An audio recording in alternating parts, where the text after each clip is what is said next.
Alger, la joyeuse perle de la Méditerranée, est passée d'une grande ville en perpétuelle croissance pour devenir la première agglomération du Maghreb. Le Grand Alger, une métropole desservie par un réseau de transport public.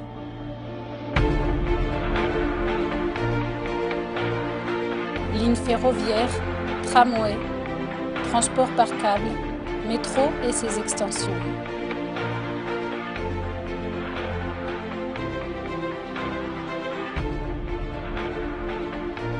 L'extension l'O2 relie Aïn N'Dja et Baraki avec une longueur de 6,2 km.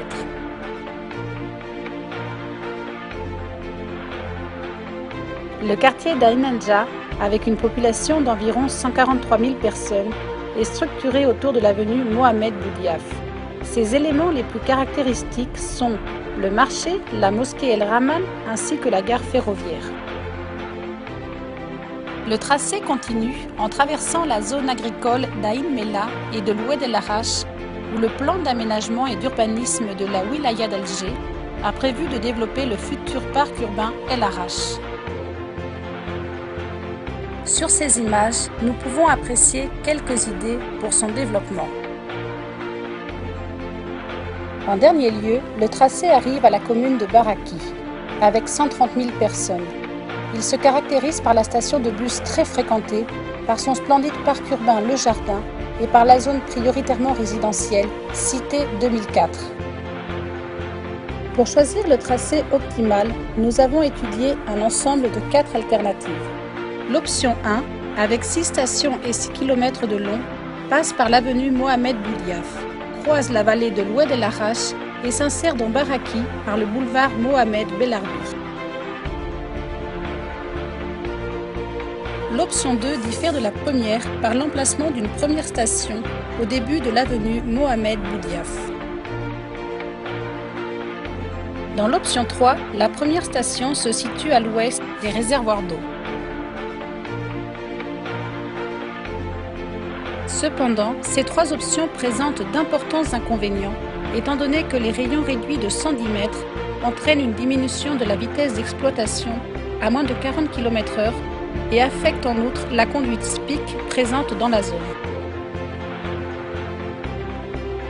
C'est pour cette raison qu'une 4e option est choisie comme étant l'alternative optimale.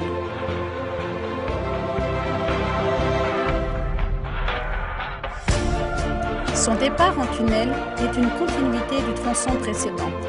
Son tracé tourne jusqu'à atteindre l'avenue Mohamed Boudiaf. La première station se situe en face de la mosquée El Rahman et près du marché d'Aïn N'Dja. Il s'agit là d'une station souterraine. Par la suite, le tracé sort en surface au moyen d'un viaduc qui croise l'actuelle ligne ferroviaire. C'est à cet endroit précis que se situe la station intermodale d'Aïn N'Dja, grand pôle d'échange doté de connexions pour le train, le bus, le taxi et de 600 places de parking souterrain. En outre, cette station jouit d'un ample espace commercial. Le tracé continue par un viaduc original qui traverse la zone des cultures avec le plus petit impact possible sur ces dernières, jusqu'à atteindre la station Futur Parc Urbain qui fournira l'accès nécessaire au parc urbain El Arache inclus dans le BDOU.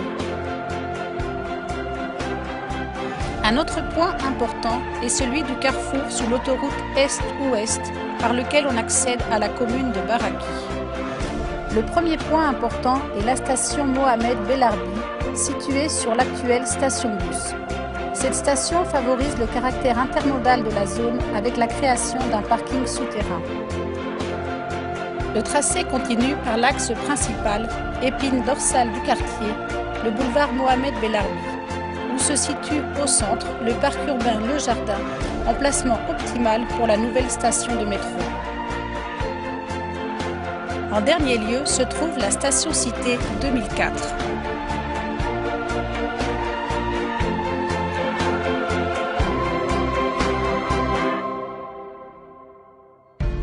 Alger, la perle gagnante de la Méditerranée, a les yeux rivés sur le futur.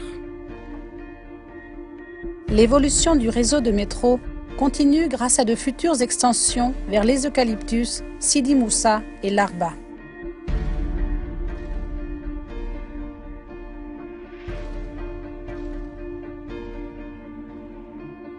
Métro d'Alger, un pont entre les hommes.